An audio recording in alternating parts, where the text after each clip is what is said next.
Hi, welcome to today's On This Day in Tudor History with me, Claire Ridgway, author of several books on Tudor history. Now, where am I taking you back today? Well, I'm going to go back to the reign of Queen Mary I, who of course was the daughter of Henry VIII and Catherine of Aragon.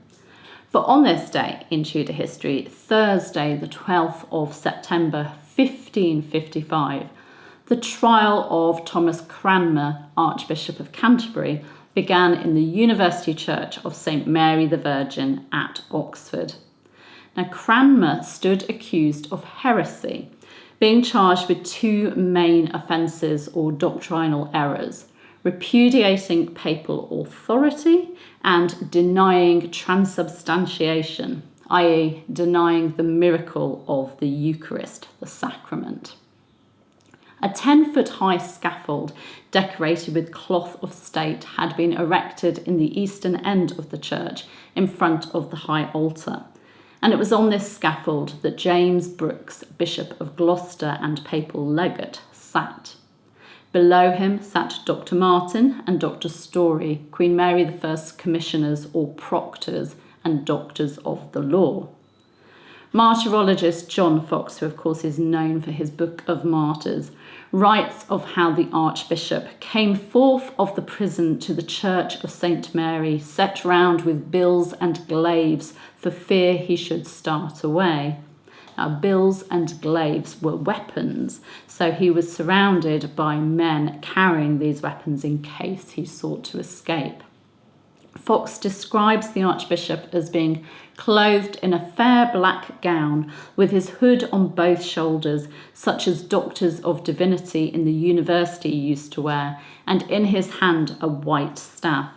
And he goes on to say that he would not doff his cap to any of the commissioners. One of the commissioners called him forward, saying, "Thomas, Archbishop of Canterbury, appear here and make answer to that shall be laid to thy charge, that is to say, for blasphemy, incontinency, and heresy, and make answer here to the Bishop of Gloucester, representing the Pope's person." And Cranmer was brought to the scaffold.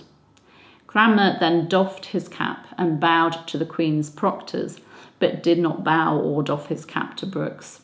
An offended Brooks asked Cranmer why he did not show him respect, and Cranmer replied that he had once taken a solemn oath never to consent to the admitting of the Bishop of Rome's authority into this realm of England again, that he had done it advisedly and meant by God's grace to keep it, and therefore would commit nothing either by sign or token which might argue his consent to the receiving of the same, and so he desired the said bishop to judge of him. After Brooks and Martin had given their orations, Cranmer replied that he did not recognise or acknowledge this court. "My lord, I do not acknowledge this session of yours, nor yet you, my mislawful judge. Neither would I have appeared this day before you, but that I was brought hither as a prisoner.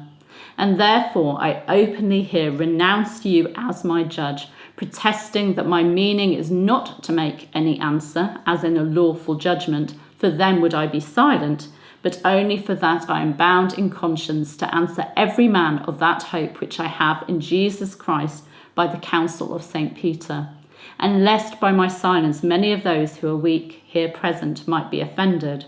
And so I desire that my answers may be accepted as extrajudicialia." Don't know how you pronounce that.